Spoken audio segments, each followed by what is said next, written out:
বাংলাদেশ থেকে বিমান যোগে পণ্য রপ্তানিতে অতিরিক্ত খরচ নিয়ে প্রশ্ন তুলেছেন রপ্তানিকারকরা। বিমান বাংলাদেশ কেন কার্গো হ্যান্ডলিং করে না তাও খতিয়ে দেখার দাবি। বিদেশি এয়ারলাইন্সের একচেটি অবস্থান ভাঙতে পারলেই কম খরচে বিদেশে পণ্য রপ্তানির সুযোগ মিলবে অভিমত তাদের। অন্যদিকে অর্থনীতিবিদরা বলছেন বিশ্ব বাণিজ্য সংস্থার কাঠামোর ভেতরে ট্রান্সশিপমেন্ট সুবিধা আদায় করা সম্ভব।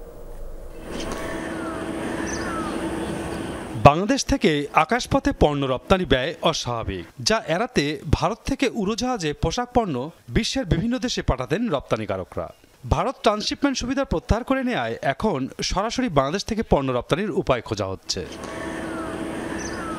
ট্রান্সশিপমেন্ট সুবিধার আওতায় বাংলাদেশের পণ্য কেন ভারতের দিল্লি, বোম্বে বা কলকাতার বিমানবন্দর ব্যবহার করে বিভিন্ন দেশে যেত তা খতিয়ে দেখার আহ্বান জানিয়েছেন পোশাক রপ্তানিকারকরা।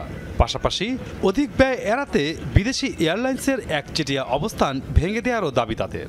এখানে যারা যে সমস্ত এয়ারলাইন্সগুলি এখানে এয়ার কার্গো হ্যান্ডলিং করছে তারা একটা মনোবলী ব্যবসার ফাঁদ পেতে রেখেছে। এখানে আমরা কলকাতা বা ইয়েতে নিয়ে যেটা আমরা পার কেজিতে $2 থেকে $2.25 বা $2.5 পাঠাচ্ছি, আমার ঢাকা থেকে কেন এটাকে $5 থেকে $7 দিতে হবে? কি কারণে? সুযোগ থাকা সত্ত্বেও বিমান বাংলাদেশ কেন এয়ার কার্গো হ্যান্ডেলিং করছে না তা খতিয়ে দেখার পরামর্শ তৈরি পোশাক খাতের এই ব্যবসায়ী। বিমান বাংলাদেশ কেন এয়ার কার্গো হ্যান্ডলিং করছে না সেটাকেও ভেবে দেখা দরকার। আজকে যদি আমার বিমানের এয়ার কার্গো থাকতো তাহলে কিন্তু বিদেশি এয়ারলাইন্সগুলি মনোবলি এই ব্যবসা করতে পারতো না। তো আমার মনে হয় সরকারকে ওই জায়গাটাতে হাত দেওয়া দরকার। ট্রান্সশিপমেন্ট সুবিধা ব্যবহার করেছিলেন রপ্তানিকারকরা। জাতীয় রাজস্ব বোর্ডের তথ্য বলছে, গত 15 মাসে 36টি দেশে ভারত হয়ে রপ্তানি করা পোশাকের পরিমাণ ছিল প্রায় 35,000 টন, যা বাংলাদেশি মুদ্রায় 5,500 কোটি টাকার বেশি। WTOর চুক্তি অনুযায়ী ভারত একতরফাভাবে ট্রান্সশিপমেন্ট সুবিধা বাতিল করতে পারে না, এমন অভিমত অর্থনীতিবিদদের।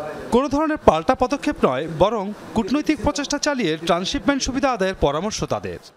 WTOর যে এগ্রিমেন্ট আছে সেই এগ্রিমেন্টের সঙ্গে এটা যায় না। ল্যান্ড দিয়ে বিজনেসের ক্ষেত্রে কিন্তু এটা আমাদের WTOর একটা এগ্রিমেন্ট এর মধ্যে আছে। আমরা তো দুইজনেই আমরা সদস্য, ইন্ডিয়া বাংলাদেশ তো WTOর সদস্য। সেখানে কূটনৈতিক সম্পর্ক, কূটনৈতিক বার্গেনিং করে আমাদের এটাকে মানে এই সুযোগটাকে অব্যাহত রাখার চেষ্টা করতে হবে। 2020 সালের 29 জুন ভারত ব্যবসা সহজীকরণ নীতির আওতায় বাংলাদেশকে ট্রান্সশিপমেন্ট সুবিধা দেয়। গত 9 এপ্রিল ওই সুবিধা বাতিল করে দেশটি। তবে রপ্তানি বাণিজ্য যাতে ক্ষতিগ্রস্ত না হয় সেজন্য বাণিজ্য মন্ত্রণালয় বিভিন্ন পদক্ষেপ নিচ্ছে। মাসুদুজ্জামান রবিন, যমুনা নিউজ, ঢাকা।